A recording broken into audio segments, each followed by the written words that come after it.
Bismillah, assalamualaikum. Ini dia Dendam Ibu, karya dari Marlia Priyanti di risalahmisteri.com.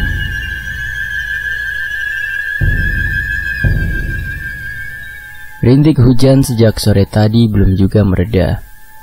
Aku menarik selimut hingga menutupi seluruh bagian tubuh. Udara terasa sangat dingin hingga terasa menusuk tulang. Lamat-lamat aku seperti mendengar suara ibu bergumam. Kadang lirih, tapi kemudian tiba-tiba seperti orang menggertak. Namun aku tak bisa mendengar dengan jelas apa yang ia ucapkan. Penasaran dengan apa yang dilakukan ibu, aku berjingkat-jingkat menuju kamarnya. Ternyata kamar itu terkunci. Kudekatkan telinga pada daun pintu, berharap bisa mendengar ucapan ibu. Aku tak mengerti ibu berbicara dengan bahasa apa, namun terdengar seperti mantra. Lalu sebuah nama disebut berulang kali. Kemudian hening. Aku segera kembali ke kamar karena takut ketahuan. Bisa-bisa ibu marah jika aku berusaha mencari tahu. Keesokan harinya, ibu sudah pergi saat masih pagi buta. Ia meninggalkan catatan yang ditulis pada secari kertas. Dalam catatan itu ibu mengatakan agar aku sarapan sebelum berangkat sekolah. Aku membuka tudung saji di atas meja makan. Sebakul nasi beserta sayur dan lauk pauk tersaji di sana. Aku tak berminat dengan semua makanan itu. Pikiran ini tertuju pada kamar ibu. Aku memberanikan diri untuk membuka ruangan yang berada di dekat meja makan itu. Pintunya tak terkunci. Aku dengan leluasa masuk ke sana. Tampak sebuah meja kecil. Di atasnya terdapat semacam sesaji lengkap dengan bunga 7 rupa yang membuatku bergidik. Ada sebuah boneka kecil terbuat dari kain putih. Di atas dadanya tertancap beberapa jarum. Seketika mengingatkanku pada film horor tentang santet. Mungkinkah ibuku sedang melakukan ritual santet seperti dalam film horor tentang santet? Mungkinkah ibuku sedang melakukan ritual santet? Ya, tapi sejak kapan ibu bisa melakukan hal itu? Setauku ibu hanyalah seorang perempuan biasa yang bekerja keras untuk menghidupi anak semata wayangnya. Sekar! Hardik ibu. Aku terkejut mendapati ibu sudah berdiri di balik pintu. Seharusnya beliau belum kembali. Ternyata ada sebuah barang miliknya yang tertinggal, sehingga membuat ibu pulang lagi. Sorot mata ibu terlihat menakutkan. Aku tahu ia sedang marah. Apa yang kamu lakukan di sini, Sekar? Bukankah seharusnya kamu sudah bersiap-siap pergi ke sekolah? Selidik ibu penuh amarah. Maafkan aku, Bu. Tapi apa semua ini? Tolong jelaskan padaku. Ibu hanya bergeming. Lalu tiba-tiba air matanya luruh. Ia memelukku begitu erat. Aku turut menangis dalam dekapannya. Aku menuntut penjelasan dari ibu. Aku bukan anak kecil lagi yang hanya bisa diam ketika mengetahui ibu melakukan kesalahan. Ibu mengatakan bahwa sebenarnya sudah sejak 5 tahun lalu ia mendalami ilmu hitam. Aku teringat dulu saat usiaku masih 10 tahun. Ibu pernah tidak pulang dalam waktu lama. Aku dititipkan pada Bule Darmi, adiknya. Aku kira saat itu ibu sedang bekerja di tempat yang jauh. Ternyata saat itulah ibu sedang berguru pada seorang dukun sakti di sebuah kota yang jauh dari tempat tinggalku. Kelak saat usiamu 17 tahun, kamu akan mewarisi ilmuku, Nduk. 2 tahun lagi, kamu harus menyiapkan diri untuk itu, ucap ibu. Tapi untuk apa, Bu? Aku tak mau menjadi dukun sepertimu, elahku tegas. Kamu bisa menolak semaumu, tapi kamu tidak bisa menghindari takdirmu. Kau harus meneruskan dendam ibu. Lagi pula, kau akan mendapatkan banyak uang dari semua ini. Aku terisak mendengar penjelasan ibu. Aku tak mengerti dendam apa yang dimaksud ibu. Siapa sebenarnya yang ibu celakai melalui boneka ini? Tanyaku. Ibu tersenyum sinis. Pandangan matanya nanar. Itu adalah istri dari ayahmu. Biar dia merasakan rasa sakit yang luar biasa. Itu ndak sebanding dengan rasa sakit yang aku rasakan saat ia mencuri suamiku. Aku mulai mengerti balas dendam yang dimaksud ibu. Sejak ayah meninggalkan kami beberapa tahun silam, ibu memang berubah. Perempuan yang kusayang itu menjadi lebih pendiam. Terkadang ia marah hanya karena hal sepele. Ibu tak bisa menerima keadaan bahwa ayah lebih memilih pergi bersama Nur Aini, perempuan yang kini menjadi istrinya dan tak peduli lagi pada kami. Mirna, keluar kamu.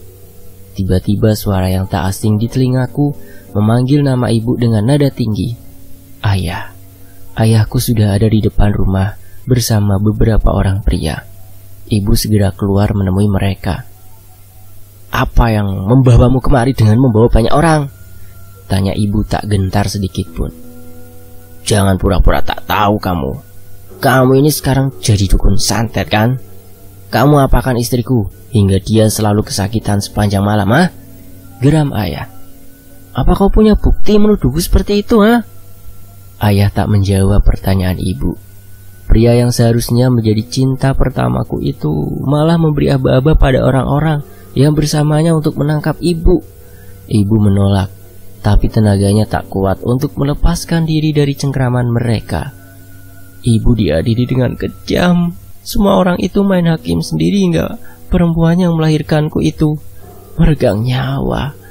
Aku hanya bisa menangis tanpa bisa menolongnya. Kini aku sebatang kara. 2 tahun kemudian, Sekar, aku terkesiap mendengar seseorang memanggil dengan lirih. Aku mencari dari mana suara itu, tapi tak ada siapapun. Bule Darmi sudah nampak terlelap di depan TV. Tak ada siapa-siapa lagi di rumah ini selain kami. Lalu siapa yang memanggilku tadi? Aku jadi merinding. Aku pun berbaring di sebelah bule Darmi. Kupejamkan saja mata ini, berharap tak lagi mendengar suara itu. Kini benar-benar hening. Sekar. Suara itu memanggil lagi. Aku merasakan seperti ada yang menggenggam pergelangan kaki. Terasa sangat dingin. Aku berusaha membuang rasa takut dan memberanikan diri membuka mata. Betapa terkejutnya aku saat melihat sosok perempuan berpakaian seperti ratu dalam cerita kerajaan. Perempuan itu memakai kemben dan jari, lengkap dengan selendang berwarna jingga. Ia juga memakai mahkota emas beserta perhiasan lainnya. Perempuan itu tersenyum padaku. Siapa kau? Tanyaku lirih. Aku adalah Dewi Arimbi. Dulu ibumu selalu melakukan pemujaan untukku. Ia juga melakukan perjanjian denganku bahwa saat usiamu 17 tahun, kau harus meneruskan ilmunya. Dan aku akan selalu ikut denganmu. Mendengarkan penjelasan itu, aku teringat pada kata-kata ibu 2 tahun lalu. Ternyata benar, aku seperti tak bisa menolak takdir itu. Tapi nuraniku menolak. Aku tak mau meneruskan dendam ibu. Haruskah aku menjadi jahat seperti ibu dan bersekutu dengan makhluk yang ada di hadapanku ini? Aku tak mau. Pergilah. Jangan ganggu aku, teriakku. Perempuan itu menyeringai. Wajahnya berubah menakutkan. Di belakangnya berdiri sesosok perempuan yang sepertinya ku kenal. Ibu, ya, itu ibu. Tapi wajahnya sangat mengerikan. Pakaiannya lusuh. Darah ada di sekujur tubuhnya. Baunya begitu anyir. Rambutnya kusut tak karuan. Aku berteriak kencang, namun bule Darmi tetap terlelap dalam tidur. Sekar, tolong ibu, Sekar. Aku ingin lari namun seperti dikepung. Aku mencoba membaca ayat kursi seperti yang diajarkan kakek Abdul, guru ngajiku.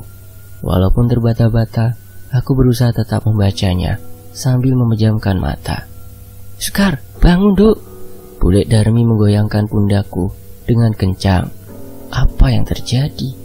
Kemana perginya 2 perempuan menakutkan tadi? Apa aku hanya bermimpi? Tapi semua seperti begitu nyata. Tak mungkin aku hanya bermimpi. Keesokan paginya, aku pergi ke rumah mendiang ibu. Rumah itu sudah tak terawat. Halamannya dipenuhi semak belukar. Dindingnya sudah banyak yang terkelupas dan hancur. Sebagian atapnya juga ada yang runtuh. Hendak melangkah melewati pintu depan, aku sudah merinding, namun tetap saja memaksakan diri untuk masuk. Aku menuju kamar yang dulu digunakan ibu untuk melakukan ritual pemujaan. Boneka kecil yang dulu digunakan untuk mencelakai istri ayah masih ada. Kuhancurkan boneka itu. "Jangan memaksaku untuk menjadi seperti dirimu, Bu," teriakku seperti orang gila. Tiba-tiba angin bertiup, bau anyir memenuhi ruangan itu. Aku ingin melangkah keluar, namun pergelangan kaki seperti digenggam dengan erat. Sosok Dewi Arimbi mencekekku hingga tak bisa bernafas. Sedangkan di sebelahnya kulihat ibu menangis terseduh. "Sekar, tolong ibu, Sekar," ucapnya menyayat hati. Selesai. Jangan pernah bersekutu dengan mereka, karena akan dijadikan abdinya dan disiksa di sana. Demikianlah kisah yang dituliskan oleh Marlia Priyanti di risalamisteri.com.